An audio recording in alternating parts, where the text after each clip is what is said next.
ETV Bharat డైరెక్టర్గా బాధ్యతలు నిర్వహిస్తున్న బృహతి మేడంని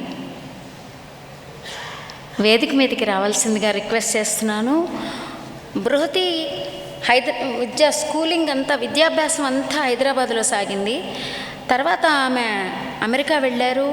ఎమర్సన్ కళాశాల నుంచి బిఎస్సీ జర్నలిజం చేశారు. 2018లో ఈటీవీ భారత్ డైరెక్టర్గా బాధ్యతలు చేపట్టారు. తాతగారు, తండ్రి గారు వారిద్దరి శిక్షణలో పదును తేలుతూ తమ సత్తాను చాటుకుంటున్న యంగ్ ఫ్యూచర్ లీడర్ బృహతి గారిని ఆప్యాయంగా వేదిక మీదకి ఆహ్వానిస్తాను. Please come.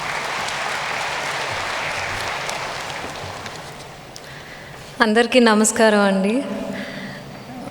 ముఖ్యంగా ఈనాడు కుటుంబ సభ్యులందరికీ స్వర్ణోత్సవ శుభాకాంక్షలు.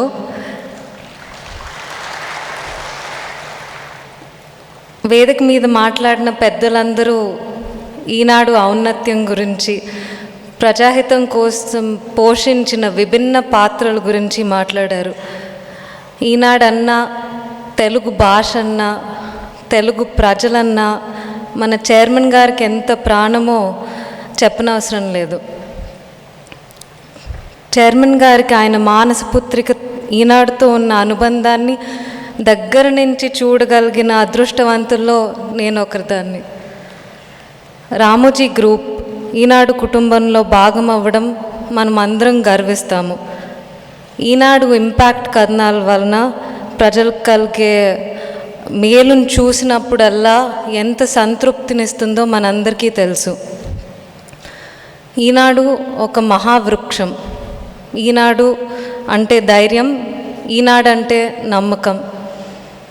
చైర్మన్ గారి నాయకత్వంలో ఈనాడుని అంతటి స్థాయికి తీసుకువెళ్ళిన మీ కృషికి, కమిట్మెంట్కి పేరు పేరున మీ అందరికీ నా అభినందనలు, కృతజ్ఞతలు. అలానే 50 ఏళ్ల పాటు మనల్ని అందరినీ ఆదరించిన పాఠక మహోదయులకి, ఏజెంట్లకి, శ్రేయోభిలాషులకి నా మనస్పూర్వక ధన్యవాదాలు, వందనాలు. ఈ జైత్రయాత్రను ఇలానే కొనసాగాలని ప్రార్థిస్తున్నాను. మన సంతానం అందరి తరపున మీ అందరి ఆశీస్సులు కోరుకుంటున్నాను. ఇప్పటికి సెలవు. నమస్కారం.